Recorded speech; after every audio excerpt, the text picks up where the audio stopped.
Assalamu alaikum. My name is Sadia Altaf from Department of Zoology, University of Chakal, Pakistan, and I am here to discuss the topic eel and introduction to eel.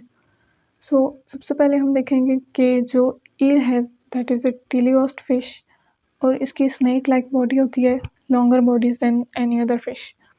उसके अलावा इनके अंदर pelvic girdle, ventral fin और जो basic fins होते हैं वो absent होते हैं और कुछ स्पीशीज़ के अंदर इनके पेक्टोरल फिन्स प्रेजेंट होते हैं।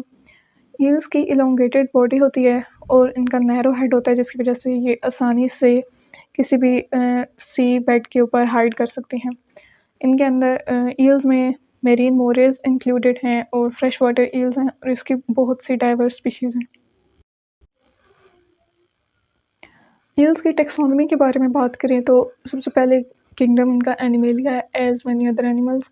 फाइलम कॉर्डेटा है, class actinopterygii, infra class teleostei, in order anguilliformes और इनके डिफरेंट सब ऑर्डर्स हैं जिनके अंदर इनकी स्पीशीज़ जो हैं वो डिवाइडेड हैं। नेक्स्ट इनकी डिस्ट्रीब्यूशन देखें तो ये West Africa and South America के अलावा तकरीबन ट्रॉपिकल और सब tropical regions of the world पे ये जो है वो डिस्पर्स्ड हैं। Based on their geographical regions ये ट्रॉपिकल और टेम्परेट रीजन के बेसिस पे हम इन्हें डिस्टिंग्विश कर सकते हैं। इनके अलावा ट्रॉपिकल ईल की 11 स्पीशीज़ हैं और टेम्परेट ईल्स की 5 स्पीशीज़ प्रेजेंट हैं। यूरोपियन ईल के अलावा that is एंगुला एंगुला it's scientific name, ये ज़्यादातर टेम्परेट स्पीशीज़ पे प्रेजेंट होती हैं on the shores of Atlantic, Indian and Pacific oceans. तो अगर हमें कॉन्टिनेंटल रेंजेस की बात करें तो ये ज़्यादातर सब ट्रॉपिकल सर्कुलेशन वाले एरियाज़ में प्रेजेंट होते हैं।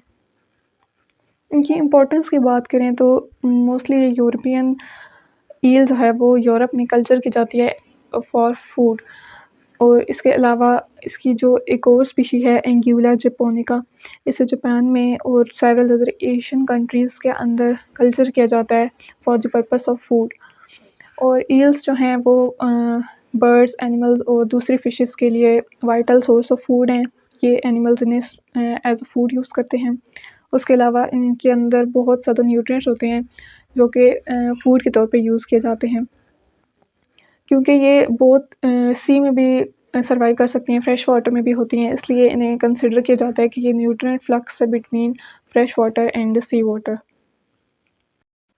नेक्स्ट अगर हम इनके यूनिक फैक्ट्स को देखें तो जो इलेक्ट्रिक ईल्स हैं वो बहुत ज़्यादा फेमस हैं फॉर प्रोड्यूसिंग इलेक्ट्रिक शॉक्स, लेकिन असल में जो इलेक्ट्रिक ईल्स हैं that are not true eels, they belong to order gymnotiformes, यानी एंगुलिफॉर्म से बिलोंग नहीं करते, यानी ये ट्रू ईल्स नहीं हैं। बिकॉज इनकी जो बॉडी शेप है वो ईल्स से रिजम्बल करती है, इसलिए हम इन्हें इलेक्ट्रिक ईल्स कहते हैं, लेकिन ये रियल में ईल्स नहीं हैं। सेकेंड जो फैक्ट है वो है कि इनकी बहुत ज़्यादा डाइवर्स स्पीशीज़ हैं, तकरीबन 800 स्पीशीज़ हैं ईल्स की। और इसके बाद इनके अंदर पेल्विक फिन्स नहीं होते और डोर्सल, इनर और कॉर्डल फिन्स वो टेल के साथ साथ कंटिन्यूस होते हैं और कुछ स्पीशीज़ के अंदर पेक्टोरल फिन्स भी प्रेजेंट होते हैं।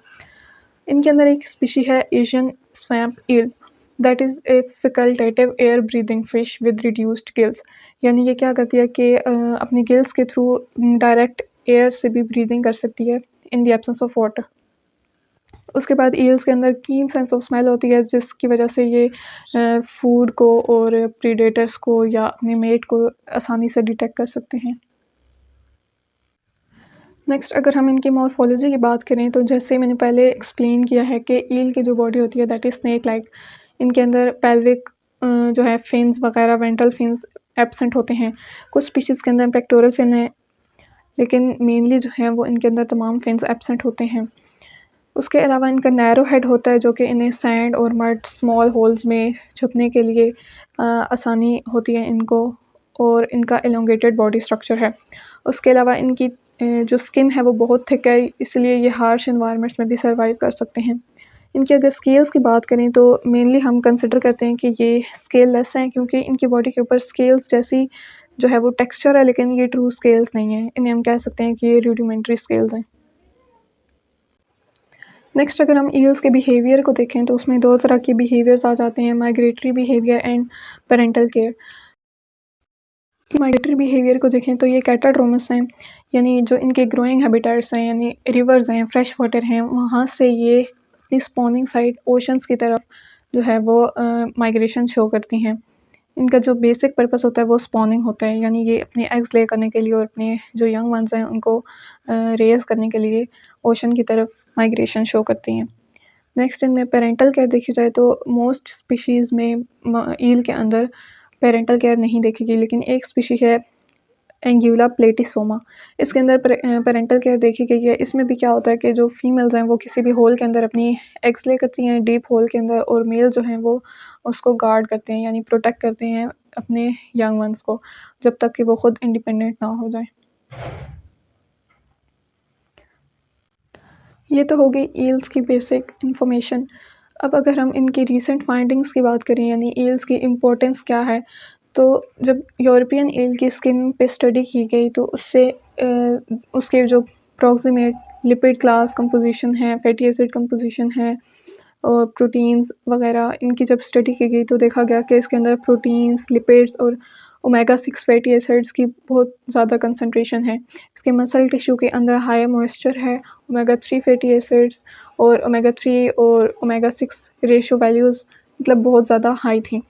तो अगर हम लिपिड क्लासेस की बात करें तो इसके अंदर phospholipids, free sterol, alpha tocopherol and free fatty acids were observed. इनके अंदर बहुत ज़्यादा कंसंट्रेशन है इन सारे न्यूट्रिएंट्स की।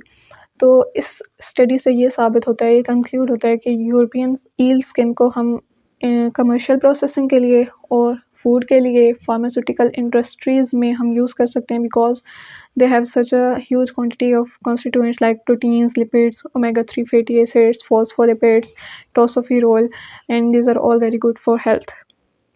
So that's all about the topic eel. Thank you so much.